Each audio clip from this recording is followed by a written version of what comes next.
Global Talk. Welcome.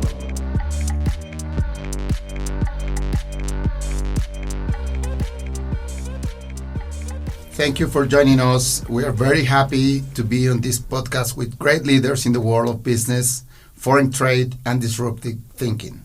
We are very happy to receive in Guanajuato for all these events so important for our state. One of the founders of the Google Academy, an educator, mother, journalist, and teacher in Palo Alto, California, who, with her method, she has helped to train highly successful people.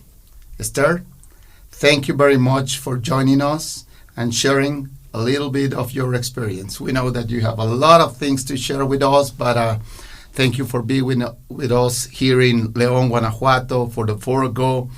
And we are very, very welcome to receive you in our city.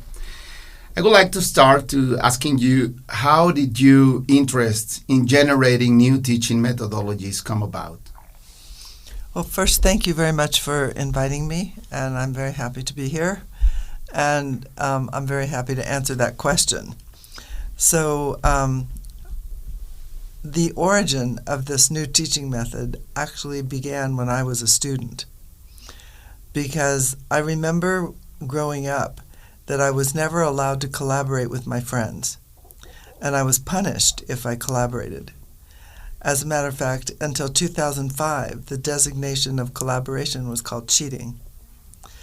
And the school district used to send home a piece of paper for the parents to sign at the beginning of every school year that the children never got any help on their homework, never talked to their friends after school about homework.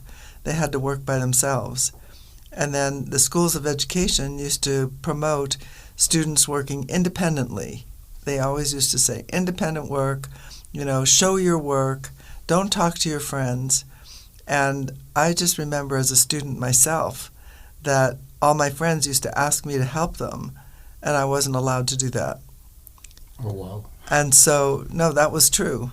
And it's probably true all over the world because that was the methodology, the pedagogy that was used. And so when I first started teaching, I had to follow what they taught me in the School of Education. So for the first, I would say, few months, 6 months maybe, I followed what they told me. But then I realized not only was I bored, but the students were bored. And no one was learning anything. And they were doing all these silly exercises that they told me I had to teach. So I changed the way I taught to move it to a collaborative model. And initially, I can tell you, I got into trouble from the administration because they said, we don't teach like this. And then, well, I said, well, I do. and eventually, I got tenure anyway, thank heavens. And then I really switched the way I was teaching to everything being collaborative. And the program grew. It was an elective program where I started with 20 kids in 1984.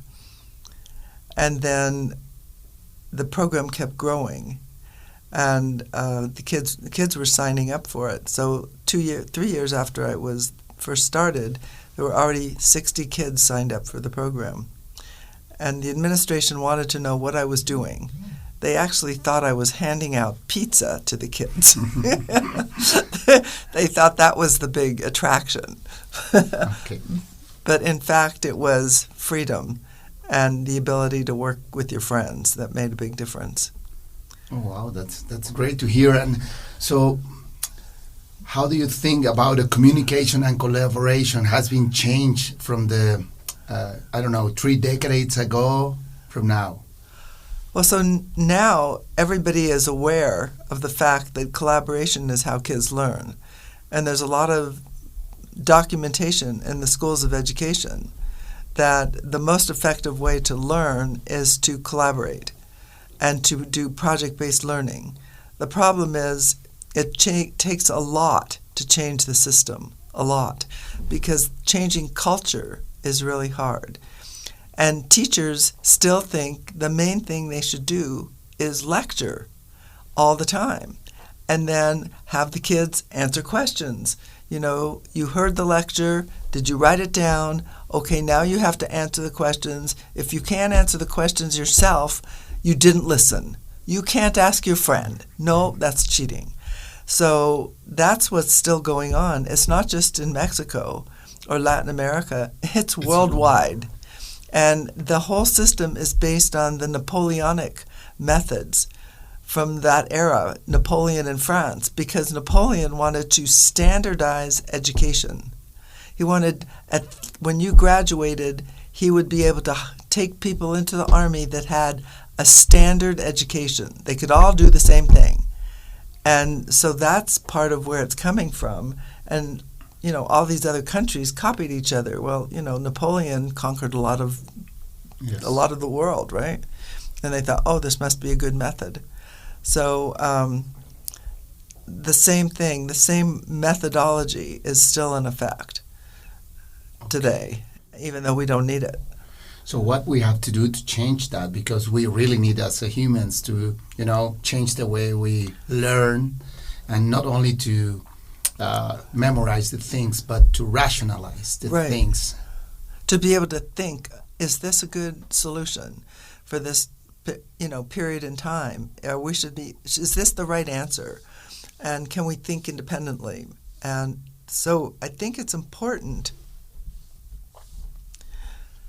It's important to empower kids. That's the most important thing. Give them the opportunity to do the work, and if they don't do it right the first time, to revise.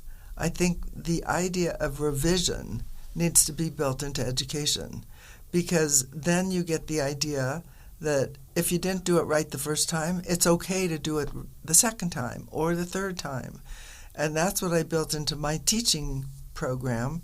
Students were writing for, and originally it was a newspaper. Now the program has 10 magazines and television and radio and podcasts. They have everything. But if the kids don't do it right the first time, they get to do it again. And, you know, I was a reporter for Time magazine, and I was professional. And even as a professional, when I turned in stories, they had to be revised. And they had to be revised multiple times. And I was a professional.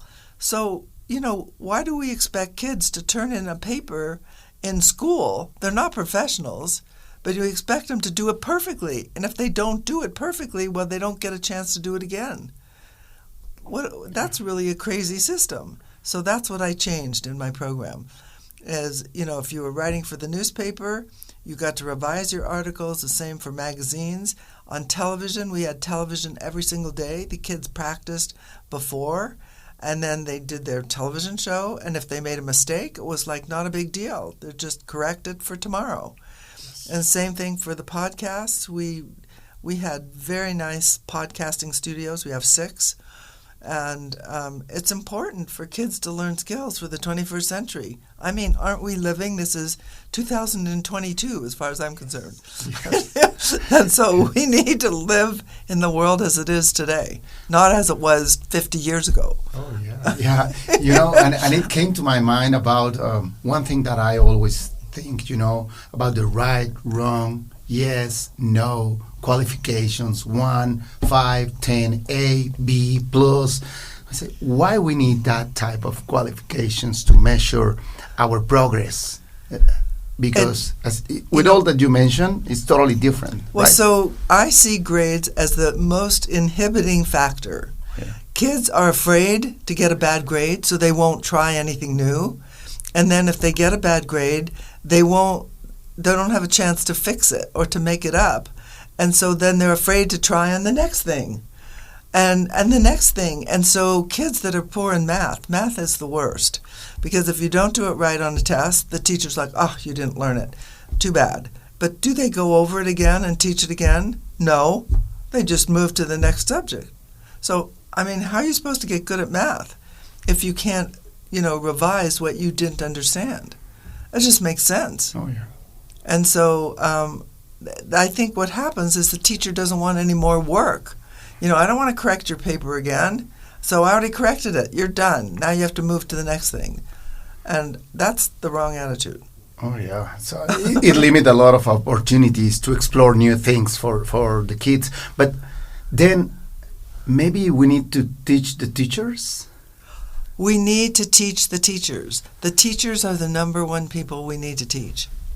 And we need to retrain teachers for the 21st century and put project-based learning, peer-to-peer learning into the way kids learn. And so in the United States, I started a company with my former student.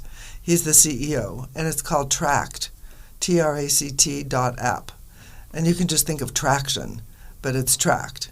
And what it is, it's peer-to-peer online learning using multimedia.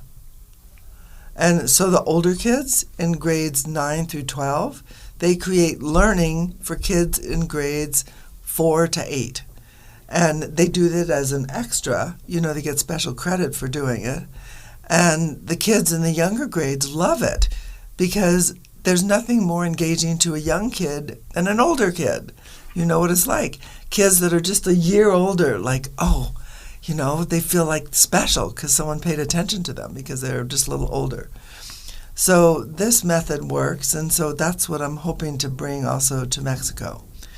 Just to give the kids an idea that it's okay to revise, okay to work with your peers, okay to collaborate on something, and teach them how to use media. This is a century of media. Why aren't we teaching media in the schools?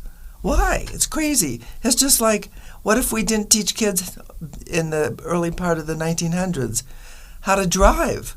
Oh, here's a car. Just hop in and see what you want to do. That's crazy. But we're not teaching kids multimedia. And it's like the most important thing that we're doing. Where in the school do they teach that, as far as I'm concerned? Oh, no. Well, so I was teaching it. That's why my program got to be so popular.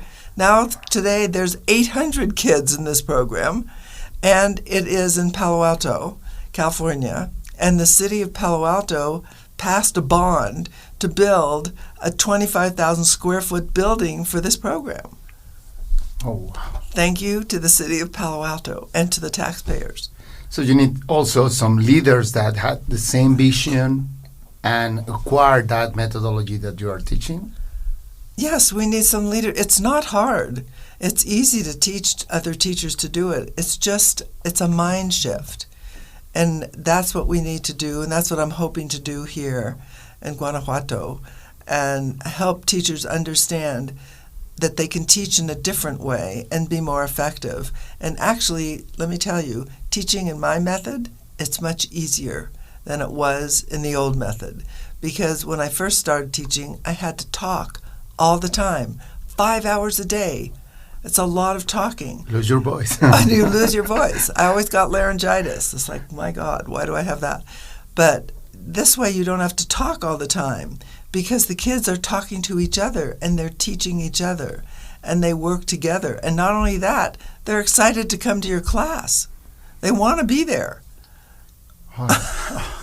My mind is blowing now because I'm taking your example to the business models, in the companies, because it happens the same thing. Yes. We need to explore more opportunities. We need to talk more each other. We need to make mistakes. We need to learn from others' mistakes also. That's exactly right. That's the same method. So yesterday when I talked about be CEO of your own life and the companies using trick in the corporate world, people, their bodies get a little older, but you learn the same way.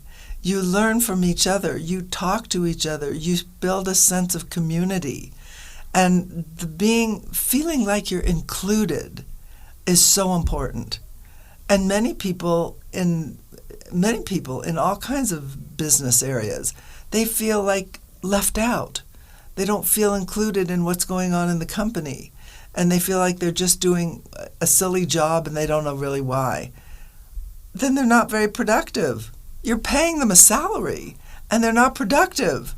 And it's your fault because you didn't make them feel included. Totally agree. So that's why I talked yesterday about inclusive leadership. it's really important for people to feel like they're included in the decisions that the company is making, because then they're going to work harder and they're going to think about solutions. And then those solutions might actually be revolutionary. They might come up with new ideas that you never even thought of. But we don't take advantage of that because we tell them just to do one thing, and then they do that one thing repeatedly, like a rat in a maze. And that's not effective. Oh, yeah. And some leaders, they are afraid to be, so open with all the people who collaborate with them.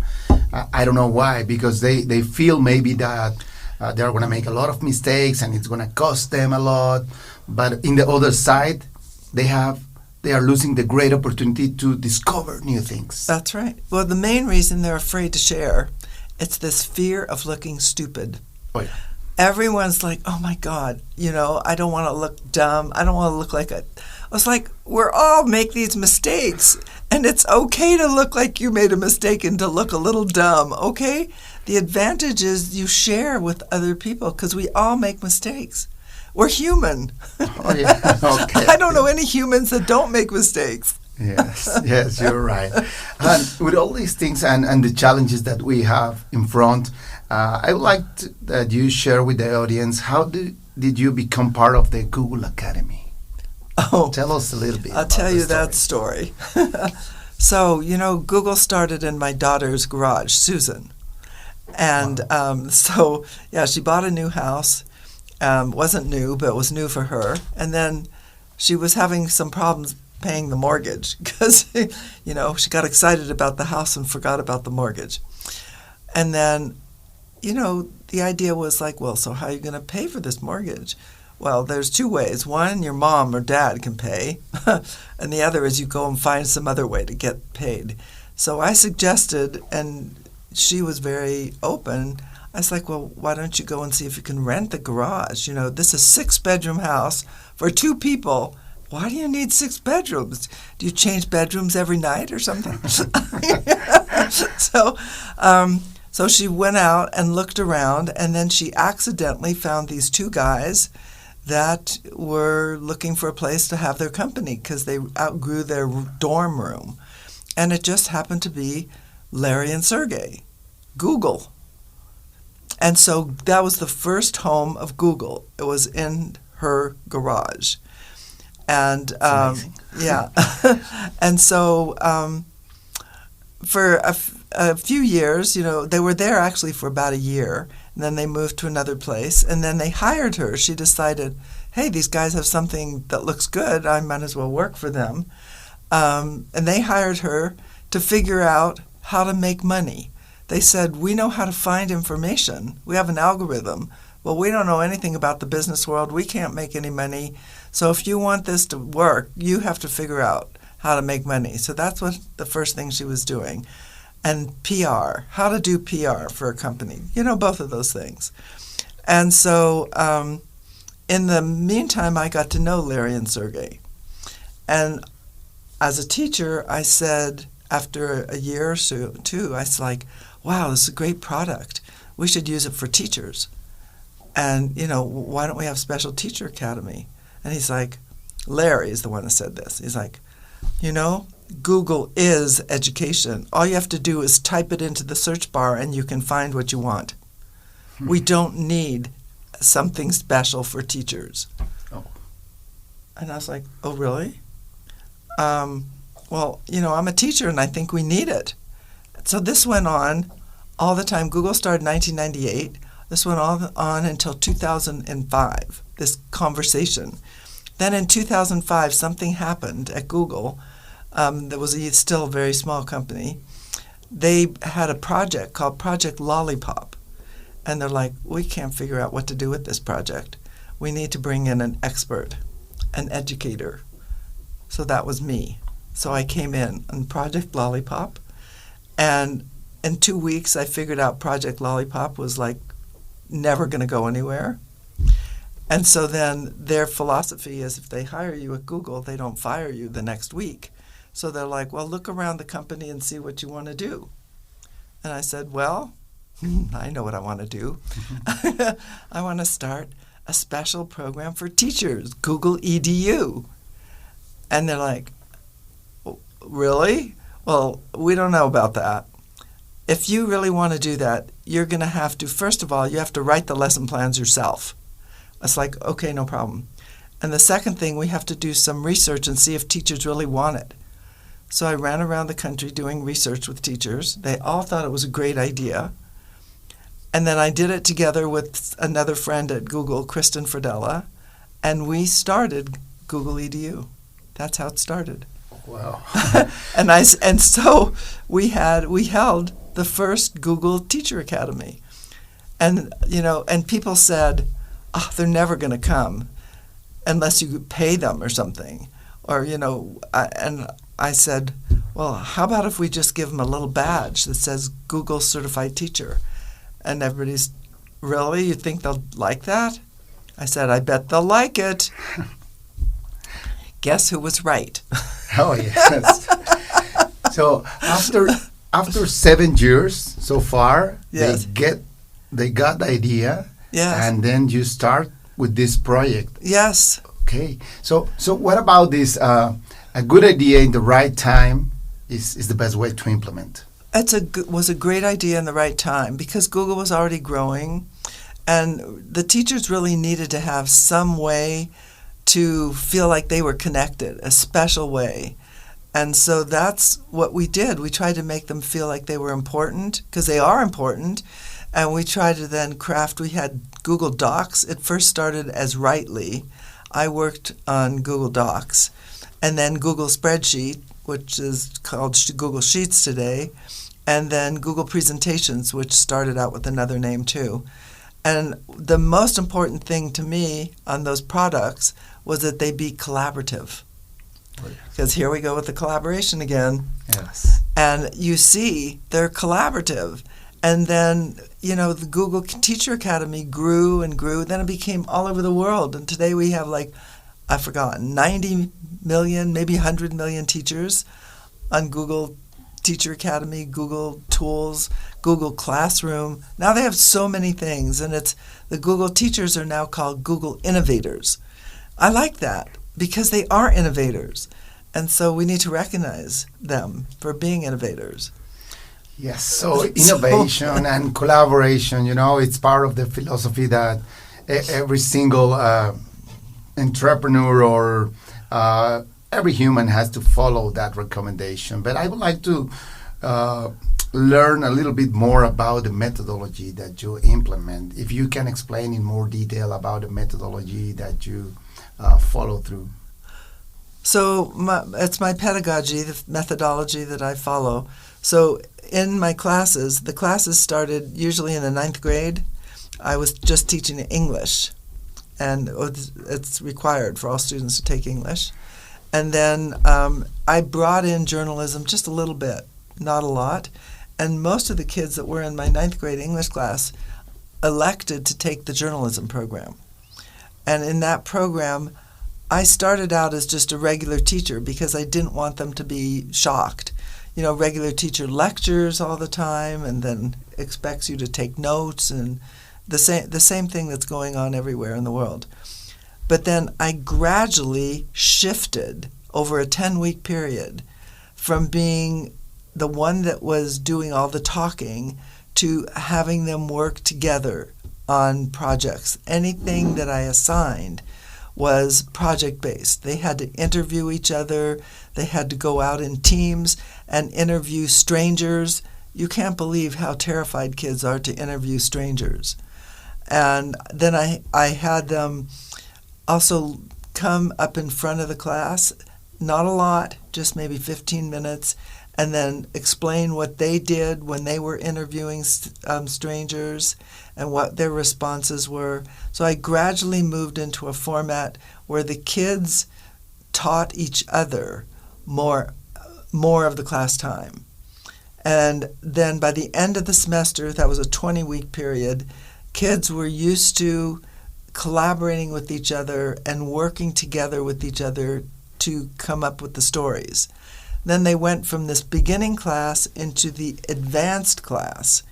The advanced class, the beginning class had around 30 to 40 students. The advanced class had 70 students and one teacher, me. And so how do you do it that way? Well, they all work in groups. Every student had what I called it's a buddy. I actually called them a cubby. Every student had a cubby. So the 10th graders had an 11th grade cubby. That student was 1 year older, and they were responsible for helping their 10th grader. The 11th grader had a 12th grade cubby, a 12th grade student, and they were helping that student. So every student had someone in the class that was their buddy.